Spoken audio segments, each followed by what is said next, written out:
Damas e cavalheiros, conversa de fogo de conselho 14, do capítulo 5.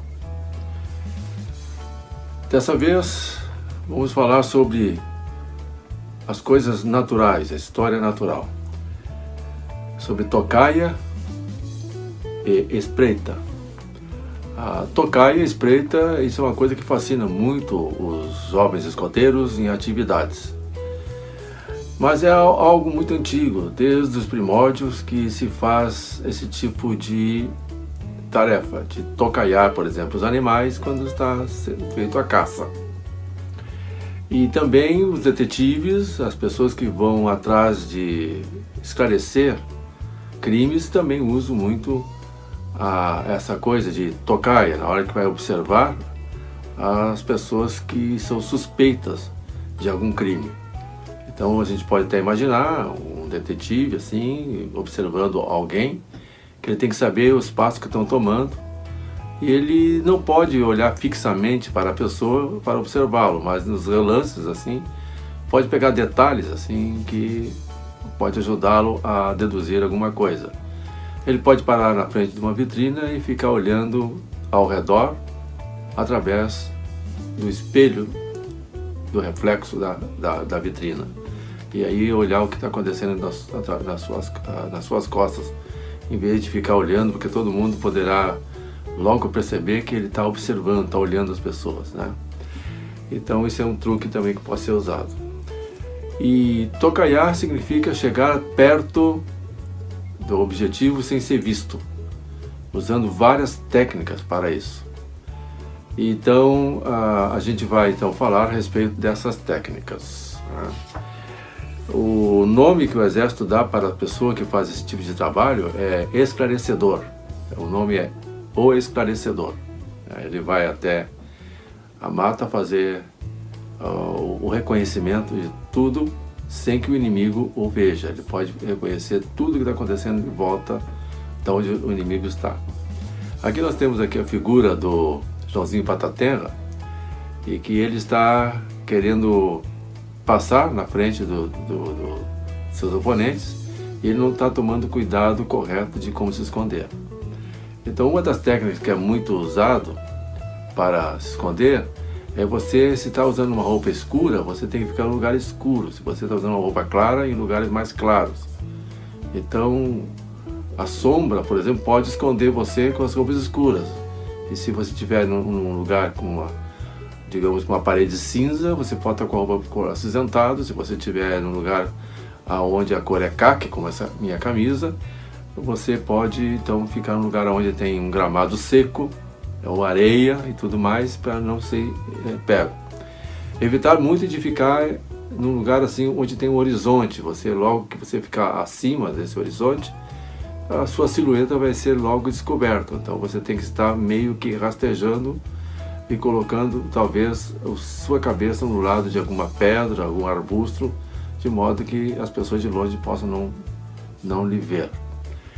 Para ficar camuflado, você pode também usar folhas, colocar folhas em você, e de modo que você possa parecer parte de um arbusto, mas você está com seus olhos entre as frestas do arbusto, enxergando o que está acontecendo. Quando você percebe que a pessoa que está te procurando está olhando para o teu lado, você tem que ficar imóvel, super parado. Essa técnica é muito usada por animais. Quando você passa por algum arbusto, por algum lugar assim, você pode ter pequenos animais ali, tipo o lagartixa, o camaleão, eles ficam bem paradinho mesmo, não se mexe em nada, e você passa e não percebe que está ali aquele animalzinho. E os animais usam muito essa técnica. Então a gente vê na própria natureza isso acontecer. Para fazer tocaia de caça, a gente percebe como as leoas fazem para poder pegar sua caça. Eles não vão assim de sopetão para cima da sua caça, eles vêm à espreita, vagarosamente. Eles escolhem como chegar perto, né? Outra coisa que tem que ter muito cuidado é de você não se aproximar do teu objetivo com o vento vindo contra você. Tem que ser ao contrário, né? Ou seja, o vento não pode vir de você para lá, é ao contrário, daqui para lá. O vento tem que vir de lá para cá, então onde você está observando para você. Porque se os animais, se você está aí fazendo caça, qualquer coisa, eles podem sentir facilmente o teu cheiro, porque eles têm um nariz muito aguçado. E não só isso, o som também é levado às vezes pelo vento.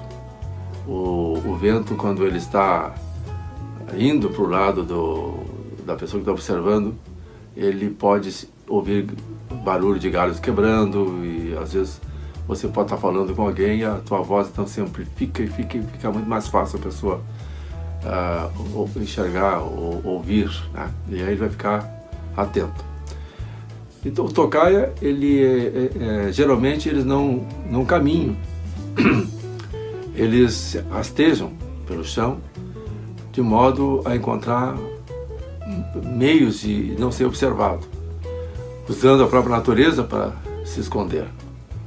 À noite, por exemplo, você deve usar uma roupa bem escura, preta principalmente, e às vezes, quando você tem o rosto branco, que nem o meu, passar alguma coisa que possa escurecer o rosto e deixá-lo camuflado, para que as pessoas não consigam destacar, não ver o destaque da tua pele, da tua roupa, né? E qualquer movimento de cor diferente no meio da mata se percebe facilmente, né?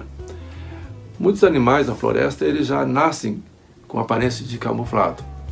A gente observa que eles têm tonalidades de cores, assim, principalmente os animais da noite, meio acinzentado, assim, o pelego deles, e você vê até as corujas, elas têm um formato assim que você não consegue distingui-los direito por causa da camuflagem natural.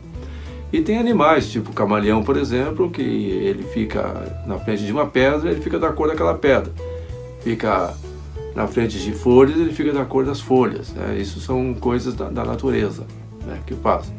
Mas como nós somos homens, seres humanos, nós fizemos nossa própria maneira de camuflar, né, tentando imitar a natureza, se caso a gente está fazendo uma tocaia no mato, né? Então,